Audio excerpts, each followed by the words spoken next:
Hey, this is Brad Callen, and I'm so excited to show you a demo of our new software called Toonly, which makes it super simple for you to create professional animated explainer videos in just a few short minutes. But before I do that, let me quickly share with you why online business owners and video creators alike absolutely love using explainer videos. For one thing, these videos remind us of our times as a child spent watching Saturday morning cartoons. So there's a sense of nostalgia that comes with cartoon explainers, which not only gives us those warm fuzzies, but it also creates an emotional connection, which is key to getting and keeping attention, something that's only going to get more and more difficult on the internet. Plus, there's tons of stuff you can do with animated explainer videos that you just can't do with other types of videos. Things like making characters run, jump, and fly. You can show planes soaring and make balls bounce. All that motion makes for videos that are super entertaining and much more engaging. And these types of videos are crazy effective. That's why all the big brands choose them for their marketing. Brands like Walmart, Amazon, Google, Facebook, and even YouTube, just to name a few. You can bet that if internet giants like Google, Facebook, and YouTube have used animated explainer videos, it's because these types of videos work amazingly well, which can mean more views, likes, shares, and customers. Animated explainer videos can also be used to sell, explain, or promote virtually anything. They're great for explaining products, telling brand stories, Facebook advertising, social media content, and so much more.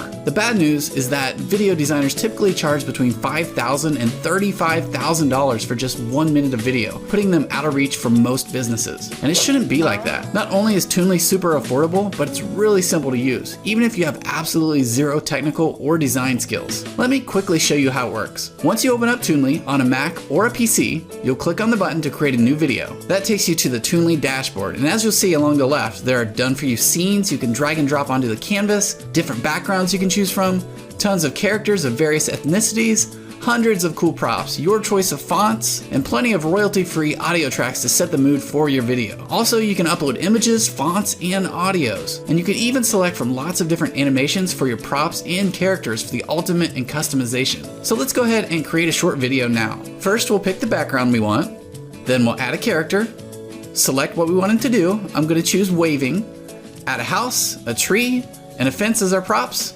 resize them, add some text, finally, a fancy scene transition, and voila! In just a few short seconds, we have Jim introducing himself and telling viewers to contact his company to find the house of their dreams. And then we'll smoothly transition to scene number 2. When you're finished, you can export your video in a variety of sizes, formats, and quality right to your computer. Truly, anyone can create a video with Toonly, regardless of your skills or your experience. It's that easy. But should you have questions, we have a super responsive support team, lots of free tutorials, and a growing Facebook group full of Toonies who are ready and waiting to assist you. So if you're ready to create beautiful, engaging, professional, animated explainer videos, go ahead and click the button beside this video to grab your copy of Toonly right now. Plus, you have absolutely nothing to lose by trying Toonly, because it comes with a full 30-day, 100% money-back guarantee. If you don't love it, just email support@toonly.com and we'll refund every penny. So go ahead and click the button beside this video to get started today. And I can't wait to see all the great videos you create with Toonly.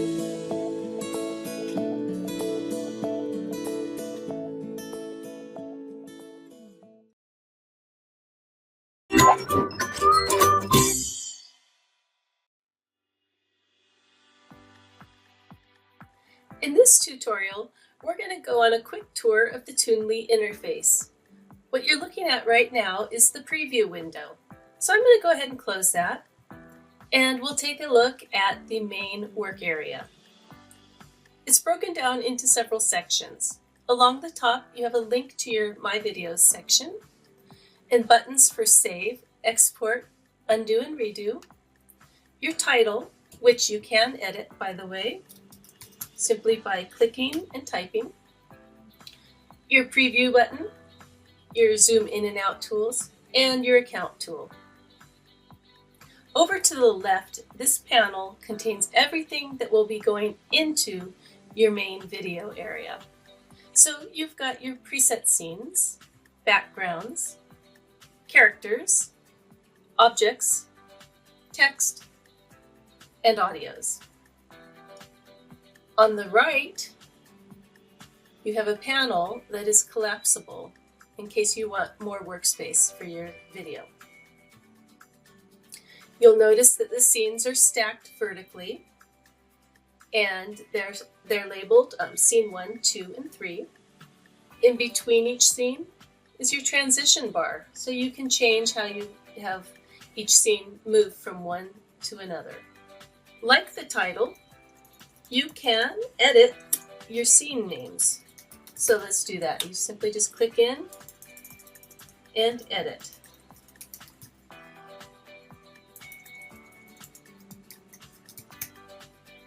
You'll notice the icons. This one will duplicate your scene, and the trash can will delete it. Confirm to delete. You can also delete your scenes down here by clicking an X on each of the tabs. So whichever one you want to delete, click the X and then confirm to delete. Finally, you can add new scenes right from the panel here by clicking Add New Scene here, or if you go down to the timeline, click right here, Add New Scene. You can move your scenes by clicking on the dots and dragging them into position. You'll notice as I do that, the order down here changes as well. Likewise, you can reorder them by dragging the tabs. And let's delete scene 4. Now, if you go down into the timeline area, you'll notice a few sections.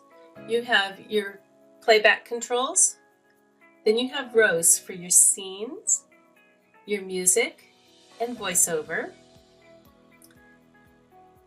The timeline itself is measured in 1 second increments.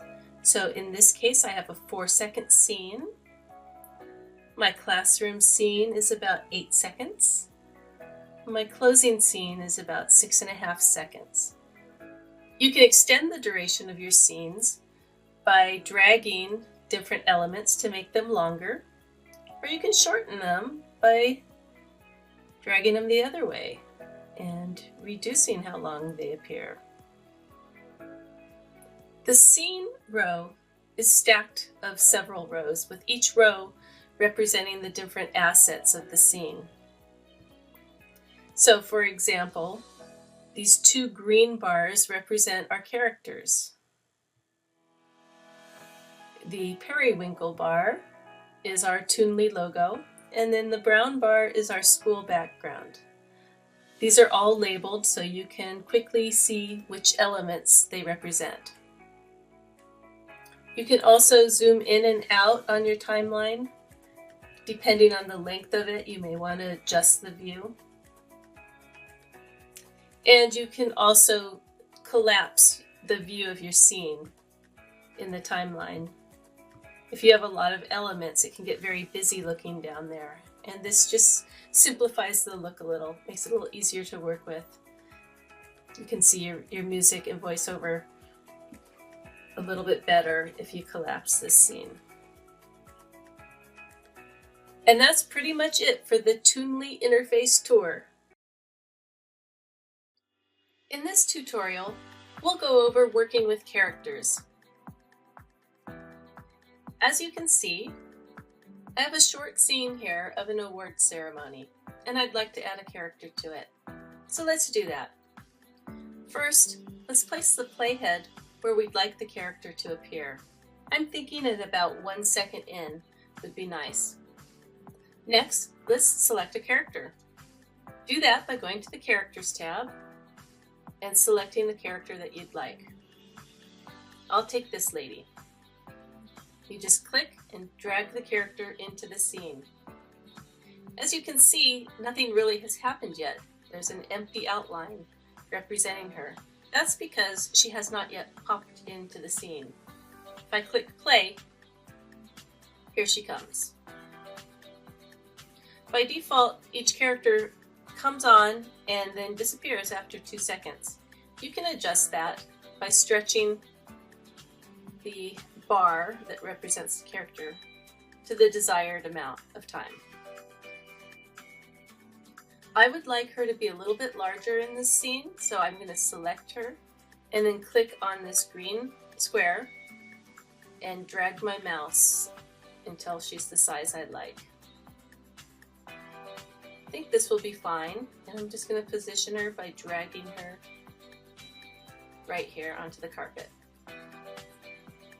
At this point, She just pops in and then disappears soon after. What I would like to do is add another action. Rather than just having her on for 2 seconds and then disappearing, we'd like to have her for the entire scene. And we'd like to have her do a few other things than just stand there. So if you click this plus button in the bar, you get some more options. And these are for different types of animations you can have your character do. So I've got the type, which would be if she's angry, clapping, dancing, exercising, flying in, holding a camera, holding a trophy, saying hi, doing yoga, and more. You can also control the in and out effects by selecting them. Right now she's bouncing in and out, but she could also just appear instantly, grow, or alpha, which is basically fading in or fading out. So let's have our character do something. Let's have her clap. And if you take your playhead, you can scrub back, you can see this, or you could just hit play. There she is, she appears, she's clapping, and then she bounces back out. So that's fairly short. Let's do something else. Let's click the plus button, and let's have her do a little dance. So now if we hit play, here she comes, she claps, and she dances, yay! And finally, what would be an award ceremony without an award, right? So let's have her get that trophy. There just so happens to be an animation for that, so let's take it. And now let's see what happens. Here she comes, clapping, dancing, and getting her award. You can adjust the timing of everything by shrinking and expanding the actions as needed. I'm going to have her idle a little less, and let's see, have her dance a little bit more. And then we're just going to drag the whole thing over so it ends down here at the same time the scene ends. In addition to all of the stationary poses, you can also animate your character and have them move. So let's have her run out of the scene real quick. So if I go to my character, click the plus sign, and choose running. You could also choose walking if you prefer. I'm going to choose running. She can run off the scene. I'm going to flip her because I want her to go to the right. So I clicked this button to have her flip. Now, you'll notice when it's highlighted down here, there's 2 little circle icons down in the bottom. These are called keyframes. Your first keyframe is the beginning position and size. And the second one is the end position or size. So I'm just going to move my character to where I want her to end. And I want her to go completely off the screen. So I'm going to let go over there. So now, if we hit play, you'll see her run across the screen. I'm going to go to settings. And I'm going to turn off the effect of her bouncing out. So it's going to be instant. Hit play. And off she goes. So in scene 2, let's have her enter here and run across and exit over there. So we're going to start by bringing our character into the scene. Let's take a peek at her settings. We want her running, and let's have her bounce, turn the bounce off so that it's instant in both cases. So she's going to come in instantly and out instantly. Save. And then we want to flip her direction so she's going the appropriate way. And then finally, we want to come down here, give it a little bit of time. So we're going to stretch it. And then we're going to set our keyframes. So she can come in here, that's fine. We want our end keyframe keyframe here to be way over here. So let's do that. Let's take a peek. And there she goes, running across the screen. You'll notice she only takes a few steps going across, so there's one more setting we want to adjust here. So if we click on this gear icon, repeat, we want this, let's have it repeat 3 times so her legs keep moving as she goes across the screen. There, that looks better. And off she goes. So now if we preview the entire 2 scenes, you'll see after she gets her award, she's going to run off and then run across the park and then onwards to her home or wherever she's going. That's it for working with characters. In this tutorial, you'll learn how to work with objects. This includes placing objects in the scene, adjusting their size and position, animating the object, and uploading your own custom objects. So let's get started. Here we have an industrial scene with an inspector inspecting something. So let's give her something to inspect. You'll start by clicking on the Objects tab and scrolling through the list of objects until you find what you're looking for. You can also search for an object. In this case, I know I want the fragile box, so I entered fragile, and there it is in the list. Now before I place it into the scene, I'm going to look at where my playhead is in the scene. And right now it's at 7 seconds. I would like the box to appear at about 1 second in. So I'm placing the playhead at the 1 second mark, and now I'm going to drag the box into the scene. And it appears right there as expected. We would like it to last the duration of the scene, so I'm going to drag the bar representing the object all the way to the end of the scene.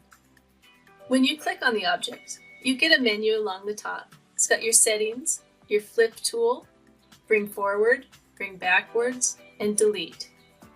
You'll also notice down in the timeline that the bar representing the object is highlighted and these 2 little keyframe markers appear. And this is really handy because this is how you're going to animate your object. So let's say we want the box to appear here and then travel along the conveyor belt to the end. So what you're going to do is you click on your first keyframe, and that's your starting point for the object. Move it over just slightly.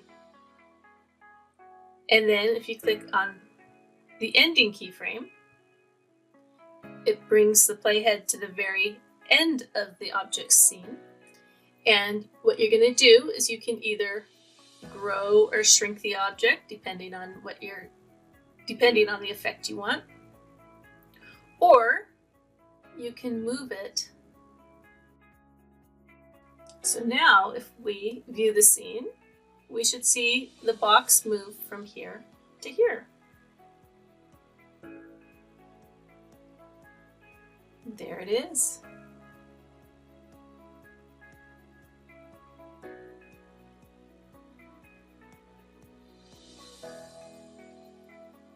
Toonly allows you to import your own objects as well, which is really handy, especially because it'll allow you to import animated GIFs.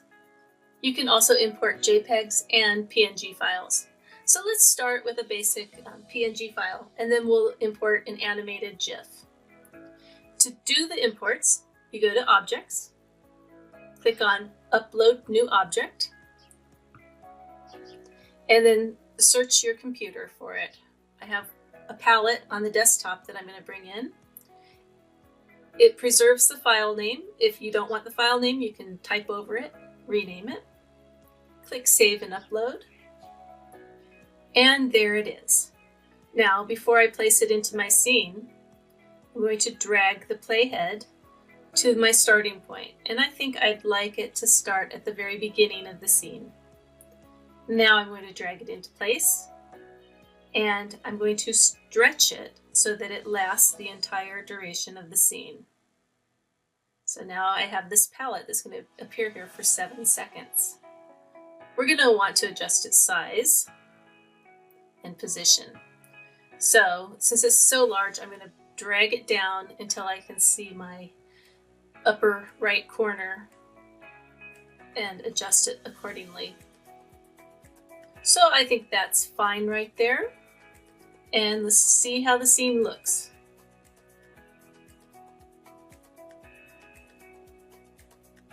Okay, and my box is moving towards the inspector. Now, this would be a great place to put a couple of gears to help the conveyor move. I just so happen to have an animated GIF of a gear, so I'm going to upload it right now using that same exact technique. So I'm going to go to Upload New Object. There it is on my desktop. Open. I think the name is fine. Save and upload. Again, I'm going to place my playhead where I want the gear to appear, and I think the beginning is perfect. Now I'm just going to drag it into place. I'm going to do it twice because we have two. Now I'm going to go down here and stretch them so they last the entire scene.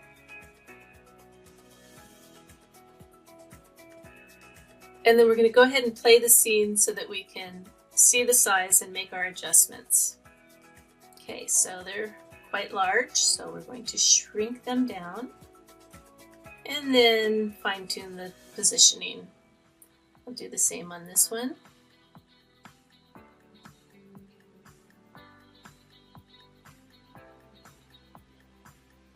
Okay, that looks good. Let's play it from the beginning and see how our scene looks. There we go, and our gears are automatically animated all by themselves because we used a GIF. And finally, you can adjust some of the settings here on your objects. So let's go ahead and have the gears appear a little differently than the others. So I'm going to select a gear and I'm going to click Settings, and you have an in effect and an out effect. Let's have them grow in and shrink out. So I'm going to save. I'm going to do the same to this one. Grow in, shrink out, and save. Go back to the beginning and hit play, and there, they grow in and they start moving. Then at the very end, they're going to just shrink away.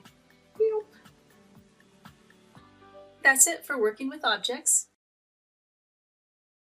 In this tutorial, you'll learn how to add transitions between your scenes.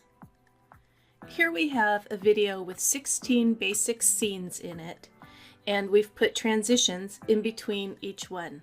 I'm going to show you where to do that and how to do that. Over here in the right side panel, you'll see all of your scenes listed. You'll also see the transition bar in between each scene. To add or change a transition, simply click in the bar and select one from the list. Here's a clip with some of the transitions so that you can see how they look. There are more available in Toonly. Slide down, arrows right,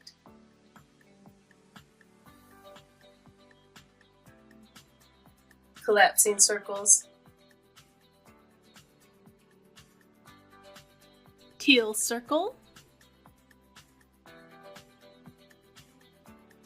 two circles,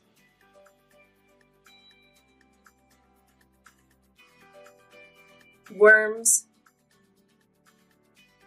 That's it for transitions. Thank you for watching.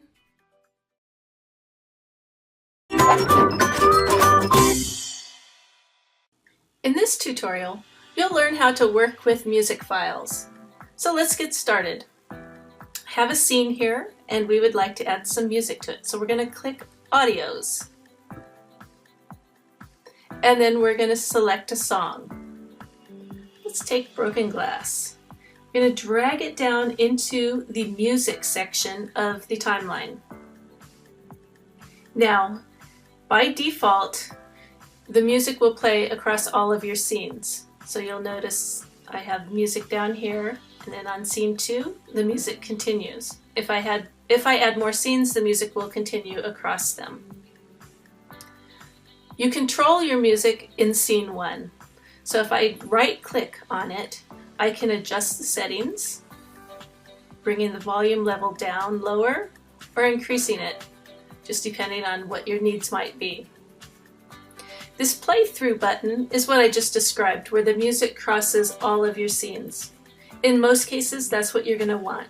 In some cases, you might not want that. If you do not want that, then you remove the checkbox here, and the music will only go in that scene. Let's save that for a moment and go to scene 2. You'll notice the music has disappeared. If I wanted to add a different jingle for this scene, I could do that by having that tick box unticked. So I'm going to go back to scene 1. I'm going to go back to my scene settings by right-clicking, and I'm going to click play through once again so that the music is at its default crossing. In an upcoming release, you'll have the option to fade the audio in and out. Okay, that's it for now. Thank you for watching. In this tutorial, we'll go over adding a voiceover. Now you'll need a microphone. You can either use your microphone that's built into your computer, or you can plug in an external microphone. Before you record your voiceover, place your playhead at the point in time where you'd like the voiceover to begin. And then go down to the voiceover section of your timeline and click the microphone. It will turn red and start recording immediately. Here we go. Book your getaway today. And then just click the microphone once again to turn it off. Here you can see the recording. If you'd like, you can trim away this empty space at the beginning. I know that I do not want this section here because that was me telling you to click the microphone again. So to get rid of it, I'm just going to drag with my cursor. Now I can move my voiceover around. Remember, I wanted it to start at the playhead, so I'm going to move it here. Book your getaway today. You can also mute your voiceover, unmute it. Likewise, if I had music here, you would do the same. And if you click on settings, you can adjust the volume levels. So if you need it louder or quieter, you can adjust it. This playthrough button is also interesting. If you wanted to record a long voiceover and have it go across all of your scenes, you can do that. And it does that by default. If you wanted each scene to have its own voiceover, you could uncheck this. And to remove your voiceover, to delete it, just click the remove button and that will delete it. Well, that's it for voiceovers. Thank you for watching. In this tutorial, we're going to go over backgrounds and preset scenes. So let's get started. I'm currently in the Backgrounds tab, and I'm going to select the bus stop. I'm going to drag it into the main area, and you'll notice that a brown bar appears in the timeline. It is labeled bus stop, and if we hit play, you'll see the bus stop animate in and out. If you right-click on the bar, you'll get the background settings menu where you can adjust the entrance and exit effect by turning it on or off, depending on what you'd like. One reason why you might want to turn off your exit and entrance effects would be if you have transitions between your scenes. And I'll show you what I'm talking about in just a moment. For example, let's add another scene with a different background. Let's find the airport and select it and place it in our screen. And I now have the bar representing the airport down here. If we click preview, you'll notice between the two scenes it goes to black. If you don't like that, or if you add a transition between the scenes and don't like the fact that it goes black and then has the transition, you can adjust it. So let's do that. Let's go to scene 1 and right click, and we're going to turn off the exit effect. And then we're going to go to scene 2, right click, and we're going to turn off the entrance effect. So now if we hit preview, it's just how we want it. We don't have black in between the transition. Once you have your scene, you can add objects and characters to it. And when you adjust the object or character's duration, the background is adjusted as well. Okay, so now let's go to presets. We're going to add a new scene. We're going to click on the Scenes tab. And these are all pre-created scenes. They have backgrounds, people, and props. So let's add one to take a look at how it works. So I've selected the circus. There's our background with a character and some props. It works just like the regular background. You can right-click on the bar and change your entrance and exit effects if desired. And you can add objects and characters as needed. You can also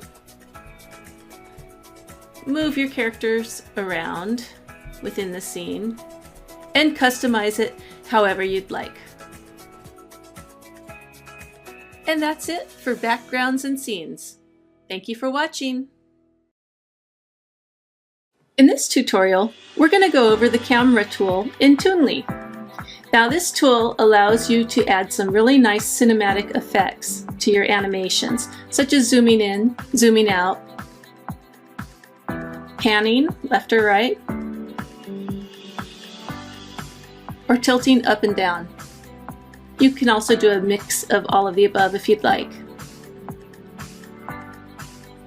Now before we start moving this camera around, there's a few things you need to know. So first, let's take a look down at the timeline. You've got your camera bar here in red. The camera icon has a slash in it right now because it's not activated. Now if we activate it by clicking on it, you'll notice the screen gets a little muted. It's not as bright as it was before. Let me show that to you again. See how when I turn it on and off, it changes? There's a thin overlay layer on top which indicates the camera's framing. At this point, the camera is showing the entire scene. If you wanted to zoom in, say on the character, you would need to bring the framing down onto the character. The camera tool uses keyframes. So there's one here at the beginning of the scene, and there's another one down here at the end of the scene. These little round icons. You can also add keyframes on the fly anywhere within the bar just by double clicking. So I've clicked on the initial keyframe, and when I did that, you'll see this little tiny green square in the upper right. This is your resize tool. So now once that green square appears, we can start working with the framing of the camera. So I would like to start with a medium close-up of the character, and then we'll zoom out to a wider shot. So since I'm on the initial keyframe, I have set the framing the way I'd like it. And now I'll go over to my ending keyframe. And right now it's a wide shot, and I think that's perfect. So let's do a quick preview of the camera framing first, and then after that we'll preview the actual camera movement. We click to the beginning and click play. We're going to see the framing that we just set up. So it was close and now it's pulling out to a wide shot. Obviously the camera didn't do the actual zoom there. So in order to see the actual movement, we need to go into preview. So he's close up and now the camera is pulling back to reveal the sand dune. So that's looking great. So let's do another scene, and this time we'll pan the camera from left to right.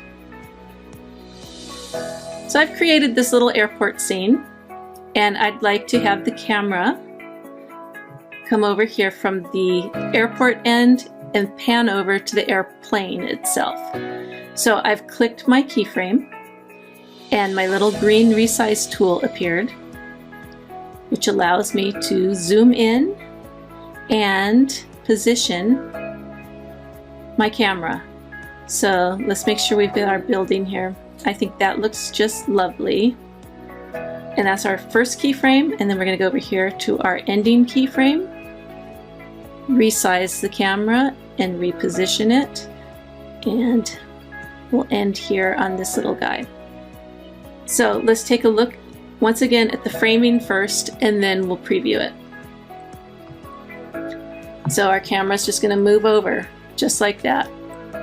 Now if we hit preview, and there it is. That's our little pan. In addition to zooming and panning the camera, you can also move it up and down. It's the same technique as before. You can also add multiple keyframes within the camera bar by double-clicking at the point where you'd like them to appear. And then you would just adjust your settings as desired. To remove a keyframe, you hit the Alt button and click. On a Mac, it's the Option button and click. There's one more setting I want to show you. Right-click on your camera bar and you'll get the Camera Settings menu. Easing. Easing affects how your camera moves, how quickly it comes in, or if it slows down, if it accelerates or decelerates. There's a whole bunch of different options that you can choose from. I recommend playing with them to see which one you like the best. We'll choose Elastic, and we'll have it do in and out. You can also choose for it to only affect the in movement or the out movement. It's your choice. So let's preview this real quick so we can see what it looks like. See how it just kind of bounces in and out. You can also combine your camera movements with actual character movements. For example, if you wanted to follow a character as they walk across a scene, or in the case of our airport scene, we could have this airplane taxi along the runway and follow it with the camera. I'm going to start by setting keyframes for my plane. So I'm going to click my plane keyframe. That's where I want it to start. That's fine. And I'm going to click my ending point. So there's my ending keyframe.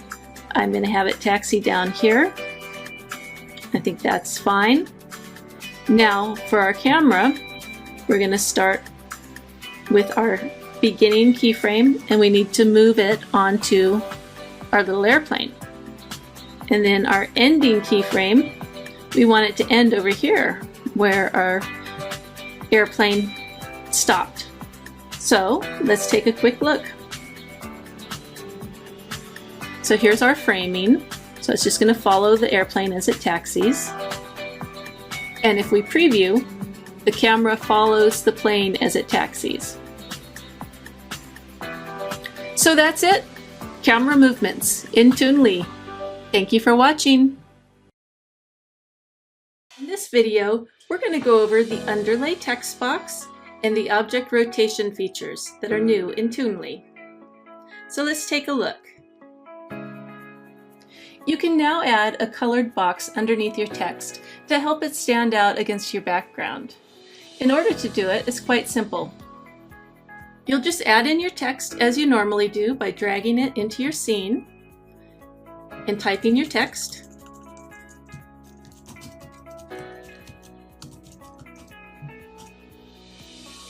And then you'll notice down at the bottom you have a new slider bar called the Underlay's Opacity.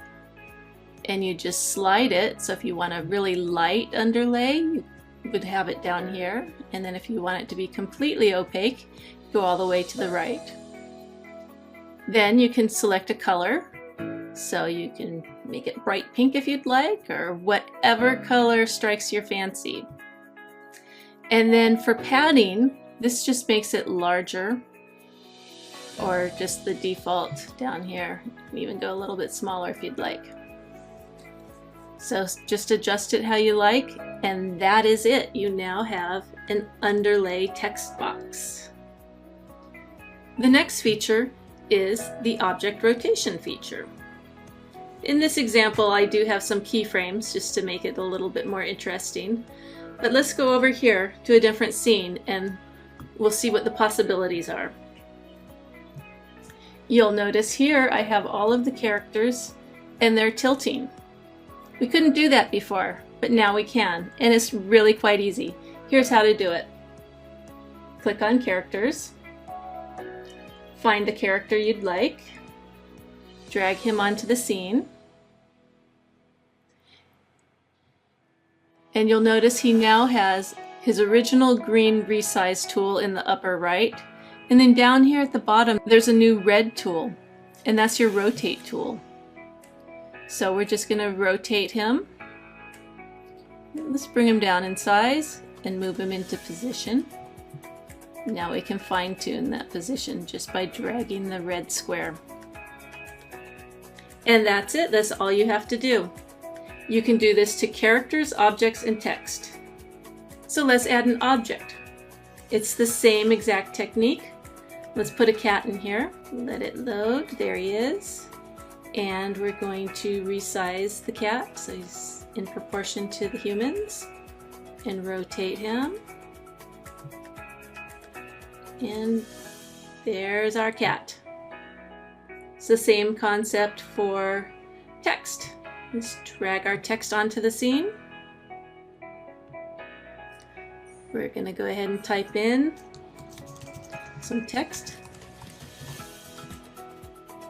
And let's give it a text box while we're at it. Let's make this blue. And that should be fine. So, same as before, resize with the green and rotate with the red. So let's do a little keyframing for fun as well. So if we go down here to our smooth text, click on the first keyframe, that's our starting position. Maybe we'll have it a little more that way. And then click on your ending keyframe. And we're going to rotate it this way. So now when we play the scene, that will rotate. And then finally, the earth was also an object that I rotated. I brought it in and I just tilted it over a little bit. Say we don't want it to be this particular angle, maybe we want it to be this angle. All you do is rotate it as you like. There's one last trick I'd like to show you, and it has to do with the object rotation direction during a keyframe movement. So you can either make it go clockwise or counterclockwise. So let's take a look. Let's add a dolphin to our scene. Resize him a bit. Rotate him. Set our starting keyframe there, and our ending keyframe will be over here, and we're going to rotate him down.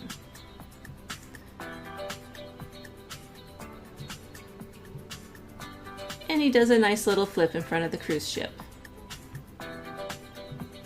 If I wanted a different effect, I can right click on the timeline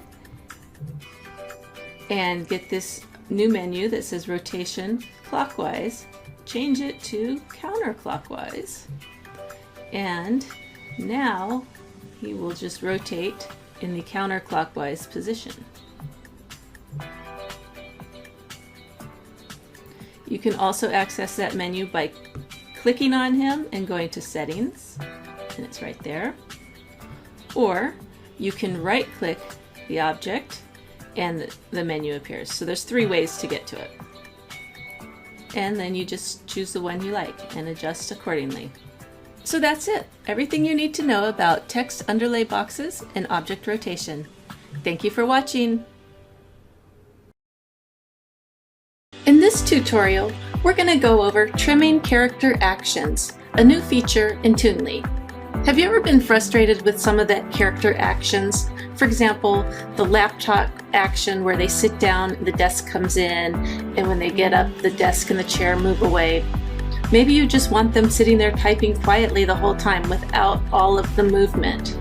For example, let's just take a look. I have 2 characters. Both of them will be sitting at the laptop and typing. The first character is the modified one, and this girl here in the background is the original. So if you go through, you'll see she'll sit down and everything comes in and she begins typing. Then as she leaves, it's the reverse. Meanwhile, our character in the foreground is just typing away. He doesn't have all the movement coming and going. So this new feature called trimming controls that. So let's just take a look at this as it plays. And I'll show you how to do that. So we start by adding a new scene, and we grab a character.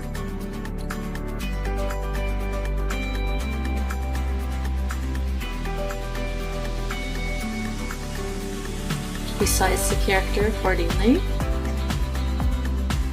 We choose our action. We'll do this same one, working on a laptop.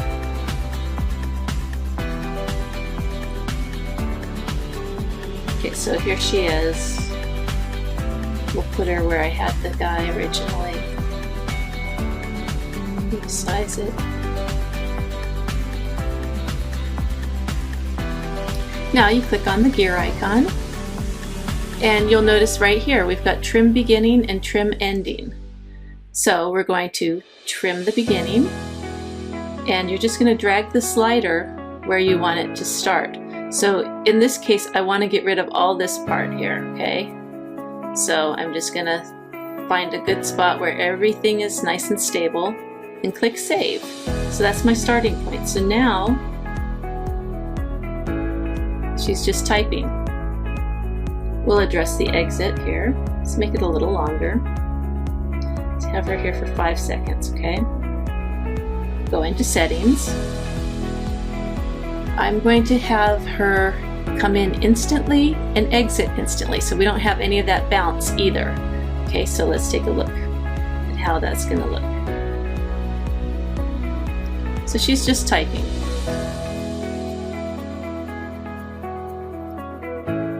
You'll notice she stood up. Remember, we didn't want that. So now we're going to go ahead and click on her, or click on the bar in the timeline. And now we're going to choose Trim Ending. We're going to do the same thing. We don't want this part. So we're just going to end it right about there. And click Save. So now if we watch it, she should just be sitting there typing the entire time.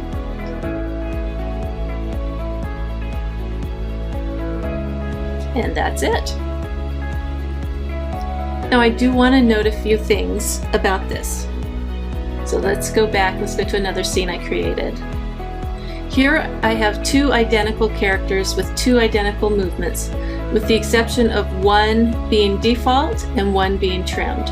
Okay, so the one on the left is your default. You'll notice her hand moves up and she searches. Whereas the one on the right just starts already searching, okay? So her hand is already up. So I trimmed out this movement here. So they're gonna do their thing. Now there's a new movement, they're gonna dance. You'll notice they're identical here. They both move their hands down and they begin dancing. Now I cannot control that because the animation between the two has to match. So for example, if I had ended with her here and then transitioned to the dance move, it wouldn't be smooth. So I cannot control, I can't trim that part. We need to have the movements match. But I can certainly trim the ending.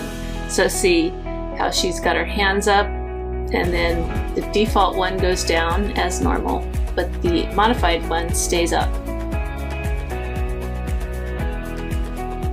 So in between here, you do not get the options to trim, and we can look at that on the menu here. Notice how I can trim the beginning, but there's no trim ending button here. Likewise, on this one, I can trim the ending, but there's no trim beginning here because we need to have that transition between the two actions. You'll also notice that some character actions you don't get the trim at all. So for example, if we look at our superheroes, when they're idle here, there's no trim at all because there's no need to. What would you be trimming? They're just standing there. There's nothing to trim. Okay, so sometimes you won't see the trim option, and that's because it's not available on that particular action. And that's it. Trimming character actions in Toonly. Thanks for watching.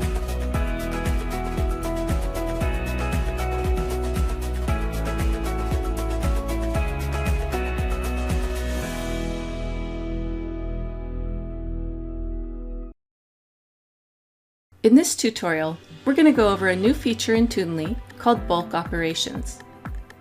Bulk operations allows you to adjust the properties of multiple items at once rather than individually. So let's take a look. We'll start with titles. You'll see I have two individual titles here. And if I'd like to work with them together, I need to first select them together.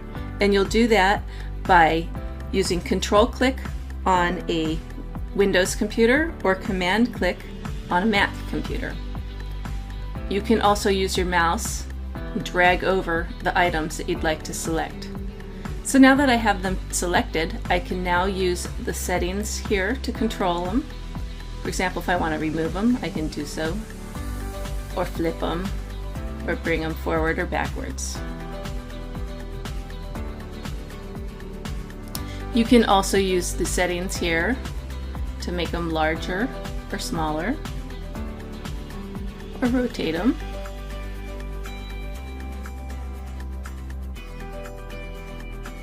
As well as the settings over here in the Common Text Settings panel. For example, let's change our font. And we can change the font size if we'd like. And the opacity if we'd like. Let's put an underlay underneath. Give it a little bit of padding. And let's change the opacity color. So there we have it. We've now made changes to both items at one time. You can do the same with characters and objects. So let's take a look. You'll see I've got a couple characters and a few objects in the scene now.